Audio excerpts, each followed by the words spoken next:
Hello guys, welcome back to my YouTube channel. Welcome back to another video after a long time. But here I am. Koncham serious video undabotundi because there is a lot of changes, as a lot of you guys already know, I'm sure. మీరు చాలా మంది videos చూసే ఉంటారు. చాలా rules change అవుతున్నాయి, కొత్త 5 కొత్త rules వస్తున్నాయి. వీళ్ళు ఎప్పుడు ఏం మారుస్తున్నారో కూడా అసలు తెలియకుండా ఉంది. But anyways, we're gonna talk about it. So without a delay, let's get into the video. As usual, mana ritual to write everything down so I don't forget. First rule, manam direct rules loki velipodam. Dan tarvata we will think about what we can do. Asalu what is my personal situation, what is my personal plan ane dan gurinchi I would like to talk. Ignore my hair guys, it's acting up today. I can't really be bothered. So first rule వచ్చేసి salary threshold change అవుతుంది. Already ఇది మనకి తెలిసిన విషయమే, ఎందుకంటే వీళ్ళు ముందు కూడా చేంజ్ చేశారు. 28 ఉండేదాన్ని వీళ్ళు 38,700 చేశారు. ఇప్పుడు ఇంకా పెంచుతున్నారు. 38,700 ఇస్ బికమింగ్ 41,700 pounds. సో ఒకవేళ మీరు స్కిల్డ్ వర్కర్ వీసా తెచ్చుకోవాలి అంటే the minimum salary that you are supposed to be getting is 41,700 pounds అనమాట. న్యూ ఎంట్రెంట్ కరెంట్ థ్రెషోల్డ్ ఏంటి అంటే 30,960 ఉండేది, ఇప్పుడు 33,400కి తీసుకొస్తున్నారు. సో మీరు ఒకవేళ పిఎస్డబ్ల్యూ వేసుకోవాలి అంటే మీకు మినిమం సాలరీ థ్రెషోల్డ్లో ఉన్న జాబ్ అన్నా ఉండాలి, అంత సాలరీ మీరు సంపాదిస్తున్నట్టు ఉండాలన్నమాట. సెకండ్ రూల్ వచ్చేసి permanent closure of care worker visas. ఇది మనకు తెలిసిందే, వీళ్ళు ఆల్రెడీ అనుకుంటున్నారని కూడా మనకు తెలుసు. ఎందుకంటే చాలా మంది ఆ వీసా మీద వచ్చి దాన్ని అబ్యూజ్ చేసి వైలేట్ చేశారు, అందుకని చెప్పి వీళ్ళు ఆ రూల్ అయితే ఇంట్రడ్యూస్ చేయబోతున్నారు అనమాట. థర్డ్ రూల్ వచ్చేసి 180 job occupations from appendix of skilled occupations is going to be removed.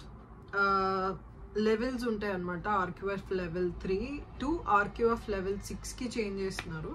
So ఆర్క్యూఎఫ్ level 3 కిందకి ఏవేవి జాబ్స్ వస్తాయి అంటే హాస్పిటాలిటీ వర్కర్స్, తర్వాత కేర్ వర్కర్స్, షెఫ్స్, తర్వాత క్లీనర్స్, ఇవన్నీ ఉంటాయి కదా, ఈ రోల్స్ అన్నీ వాటి కిందకే వస్తాయి అనమాట. సో ఆ లెవెల్ని పెంచి ఆర్క్యూఎఫ్ లెవెల్ 6కి చేంజ్ చేస్తున్నారు. So all the workers who are below RQF level 3 will no longer be eligible to get a skilled worker visa, which is very alarming and very shocking to me. Anyways, fourth rule is temporary shortage list anedi ఒకటి వీళ్ళు తీసుకురాబోతున్నారు అనమాట. ఆ temporary shortage లిస్ట్లో అసలు ఏమేమి job occupations షార్టేజ్గా ఉన్నాయి అనే దాని గురించి వీళ్ళు చెప్తారు, అండ్ ఆ ఏమేమి జాబ్ ఆక్యుపేషన్స్ ఉన్నాయి ఆ లిస్ట్లో అనేది కూడా చెప్తారనమాట. ఫిఫ్త్ రిస్ట్రిక్షన్ వచ్చేసి restrictions on temporary shortage list and whoever comes under this temporary shortage list of skilled worker visas, they cannot bring their dependents or there will be no salary discounts. To be very very very very honest అండి, నాకు అసలు ఏం చెప్పాలి, అసలు ఏం explain చేయాలి అనేది కూడా నాకు అర్థం అవ్వట్లేదు. ఎందుకంటే ఈ రూల్స్ చేంజ్ అవుతున్నప్పటి నుంచి నేను myself I'm in a very big shock అనమాట. షాక్ కూడా కాదు, I'm just feeling very disturbed అని చెప్తాను. ఎందుకంటే మనము as international students we're paying lump sum amounts of money to come here and study. ఏదో ఒక సెటిల్మెంట్ వస్తుంది, ఏదో ఒకటి వస్తుంది అని చెప్పి మనం ఇంత కష్టపడి ఇంత పే చేసి ఇంత చదువుకొని అసైన్మెంట్స్ చేసి ఇది చేసి పార్ట్ టైంలు చేసి అది చేసి తీరా ఇప్పుడు ఏంటి సిచ్యువేషన్ అంటే అసలు జాబ్స్ లేవు. ఫస్ట్ ఆఫ్ ఆల్ వాళ్ళు మనల్ని ఆఫీస్ జాబ్స్కి హైర్ చేసుకోవట్లేదు. ఏమన్నా అంటే మీకు హెచ్ఆర్ ఎక్స్పీరియన్స్ లేదు, లేకపోతే నా కేసులోకి వచ్చేస్తే you don't have UK experience అని చెప్తారు. Unfortunately we're not hiring you mails తప్ప ఒక్క పాజిటివ్ ఈమెయిల్ వాడు అసలు ఎందుకు హైర్ చేసుకోవడం కూడా నాకు తెలియట్లేదు. CV మార్చుకోవాలి, అది మార్చుకోవాలి.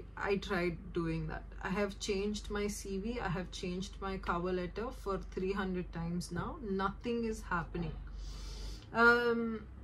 చాలా మంది నేను ఇన్స్టాగ్రామ్లో చూస్తూ ఉంటాను రీల్స్ అనమాట. They're like, oh you're not applying properly.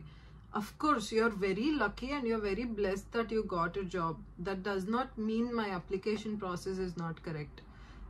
I am doing everything that you're doing, but then timing అంటారు కదా, టైమింగ్ అంటారో లేకపోతే మీ తలరాత అంటారో అట్లా అనమాట. నాలాగా కష్టపడే వాళ్ళు చాలామంది ఉన్నారు, మీకు జాబ్స్ రాకుండా ఫ్రస్ట్రేటెడ్గా ఉన్న వాళ్ళు కూడా చాలామంది ఉన్నారు. సో పరిస్థితి అది.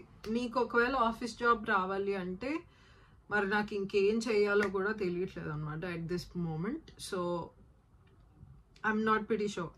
And నేను ఇప్పుడు చేసే job it comes under RQF level 3, which means I am not qualified for a sponsorship visa or a skilled worker visa anymore after these rules come into action, which is July 22nd.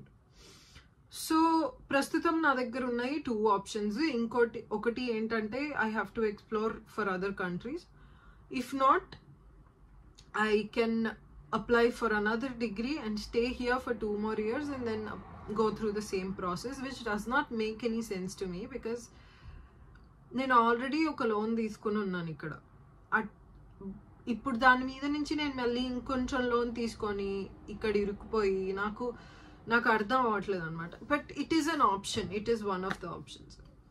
Third one ఏంటి అంటే I still have time until April or May 2026. I think April or May 2026. అప్పటిదాకా wait చేసి నేను నా ఫీల్డ్లో ఒకవేళ job వస్తుందేమో అని అప్లై చేసి ట్రై చేయడము.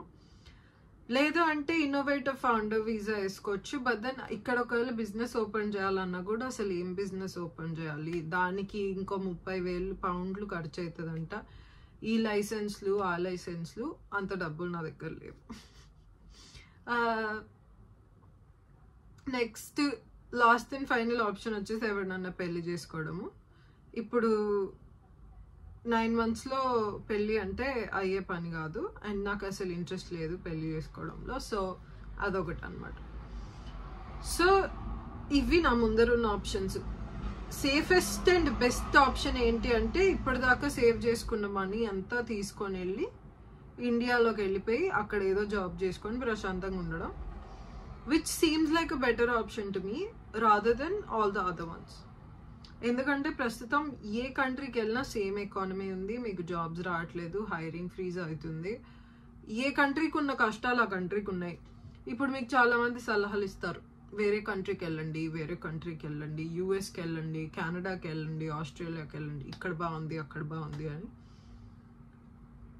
మీరు ఆల్రెడీ జాబ్లో ఉన్నారు కాబట్టి మీకు ప్రాబ్లం లేదు. ఇప్పుడు మీరు వెతుక్కోనక్కర్లేదు వెళ్ళి జాబ్స్, కాబట్టి మీకేం బాధ లేదు. ఇప్పుడు నేను ఇంత కష్టపడి నేను అక్కడికి వెళ్ళి మళ్ళీ నేను స్టార్ట్ చేయాలి కదా. It's not like if I go to another country there is a job waiting for me with silver platter under it. No, right? So you're going to have to do the same amount of work even if you go to some other country. So there's no point unless you have a job offer in your hand. అర్థమైందా? నాకు ప్రస్తుతం నాకు అర్థం అవ్వట్లేదు అనమాట ఏం చేయాలో. నేను చాలా లోగుంది నాకు, ఎందుకంటే ఇంత కష్టపడ్డాం కదా, ఇక్కడి నుంచి ఏదన్నా వస్తే బాగుంటుంది అని. రాకపోతే రాకపోయింది, అలా నేను డిప్రెస్ అయిపోయి ఇది అది అని ఇక్కడ పుట్టిందాన్ని కాదు కదా. సో బేసిక్లీ వెళ్ళిపోతే వెళ్ళిపోవచ్చు, బట్ అదొక ఇది ఉంటుంది కదా, ఇన్ని రోజులు ఉండి కష్టపడ్డాం కదా అనేసి, అంతే తప్పితే ఇంకేం లేదు. సో రూల్స్కి వచ్చేస్తే అవి అండి. వాళ్ళు ఇంకేమైనా చేంజెస్ తీసుకొస్తారేమో మనకి ఇప్పటిదాకా అయితే తెలీదు. This is the information that we have so far about the rules that are going to change in the very near future. రావాలి ఎంత మంది తయారయ్యారండి. All of them are Asians. నాకు ఇక్కడ చూస్తున్నా కదా, నాకు అనిపిస్తుంది ఇంతమంది వస్తున్నారు, ఏంటి ఫ్యూచర్ దాని తర్వాత అనేది నాకు తెలియట్లేదు. If you are bagging a job, good luck, all the best, congratulations. But then a lot of people who are coming without a vision, who are coming without any support, you're putting all your money into one basket and coming here ante, please listen to me and don't come, because మీకు chill అవ్వడానికి, enjoy చేయడానికి ఇవన్నీ బాగానే ఉన్నాయండి. నేను బాగానే enjoy చేశాను, నేను ఏం అనట్లేదు, చాలా ఎంజాయ్ చేశాను. But then is that enjoyment worth the future? అంటే నేను ఇక్కడ ఉండి ఎంత స్ట్రగుల్ చేసిన దానికి ఈక్వల్ టు చేస్తే నాకు వచ్చింది ఏం లేదు, ఆ ఎంజాయ్మెంట్ తప్ప. Which I'm very grateful for. I've made new friends, I've made good connections, ఓ లేకపోతే whatever that I got from I was happy for 2 years and I'm very glad that I got this experience. But future enti naku asalu what is the whole point of me being here ante naku I don't have an answer. I'm very glad for my degree. నేను degree చేసుకున్నాను. ఇప్పుడు దానికి ఆ value ఉందా లేదా అనేది మనకి తెలీదు. ఇండియాకి తిరిగి వెళ్ళాక పోనీ అక్కడ ఏమన్నా జాబ్స్ వస్తాయా, దీనివల్ల వాల్యూ అనేది తెలుసుకోవాలి మనం. So nothing is certain, nothing is permanent అనేది నాకు ఒకటి అర్థమైంది. సో నా పర్సనల్ జర్నీకి వచ్చేస్తే అదనమాట. I will keep you updated if I get any job. Of course I'm gonna share everything with you guys. But then ప్రస్తుతం అయితే ఇది. సో ప్లీజ్ ప్లీజ్ ప్లీజ్, ఒక విజన్ లేకుండా వస్తున్నారు, మీకు అసలు ఫైనాన్షియలీ ఏ సపోర్టు లేదు, మీరు లోన్ తీసుకొని అది చేసి ఇది చేసి వస్తున్నారంటే ప్లీజ్ డోంట్ డూ ఇట్. నేను చెప్తున్నాను కదా, it is the wrong time for you guys to come to UK. వేరే కంట్రీస్ చూడండి, ఐఎమ్ నాట్ సేయింగ్ అక్కడ కూడా అట్లనే ఉంటుందని, బట్ దెన్ అక్కడ కూడా జనాలు స్ట్రగుల్ అవుతున్నారు. నాకు ఫ్రెండ్స్ ఉన్నారు కాబట్టి నేను చెప్తున్నాను.